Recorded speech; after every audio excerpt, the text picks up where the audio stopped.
दर्शकों, सचिन पायलट को सीएम बनाने की मांग अब उनके समर्थक ही नहीं कर रहे, उनके प्रशंसक ही नहीं कर रहे। अब राजस्थान के नेता और क्षेत्रीय दलों के लोग भी कह रहे हैं कि अगर तुम सचिन पायलट को सीएम बनाते हो तो हम दे देंगे समर्थन, हमें कोई परेशानी नहीं है। हालांकि ये बयान किसने दिया, आप भी सुनिए। कि अगर सचिन पायलट को सीएम बनाते हो तो राष्ट्रीय लोकतांत्रिक पार्टी कांग्रेस को समर्थन देती है। ये मेरा पहला बयान है। दूसरी बार जब गहलोत की सरकार गिर रही थी, उस समय सरकार गिराने के लिए बीजेपी के विधायकों के साथ अगर खड़ा हुआ कोई था तो राष्ट्रीय लोकतांत्रिक पार्टी के तीनों विधायक 72+3 थे।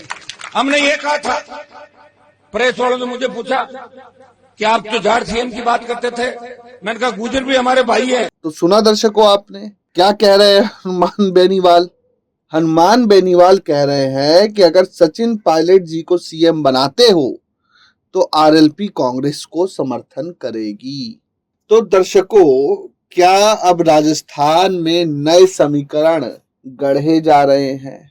जिस तरीके से अशोक गहलोत पर यह आरोप लगता रहा है कि वो जाट नेताओं को या खत्म कर देते हैं, क्या सचिन पायलट उस छवि से या अशोक गहलोत के उस प्रकोप से बाहर निकलकर कांग्रेस को एक नए समीकरण देने के चक्कर में है, जिसका ऐलान कहीं ना कहीं हनुमान बेनीवाल ने कर दिया? अगर जाट गुर्जर एक साथ आ जाए तो बहुत सीटों पर हेरफेर हो सकता है। जैसे आपका शेखावटी, मारवाड़, ये जोधपुर, नागौर, बाड़मेर का क्षेत्र, बीकानेर बेल्ट में जाट मतदाता सबसे मजबूत है। तो वहीं पूर्वी राजस्थान जैसे टोंक, दौसा, करौली, सवाई माधोपुर, भरतपुर और धौलपुर में लगभग 30 से 35 सीटों पर गुर्जर मतदाता निर्णायक भूमिका निभाते हैं।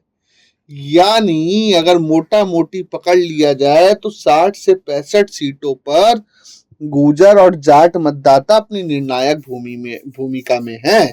तो हनुमान बेनीवाल भी समझते हैं कि अगर जाट और गुर्जर आ गए एक साथ तो सत्ता परिवर्तन होने से कोई नहीं रोक सकता।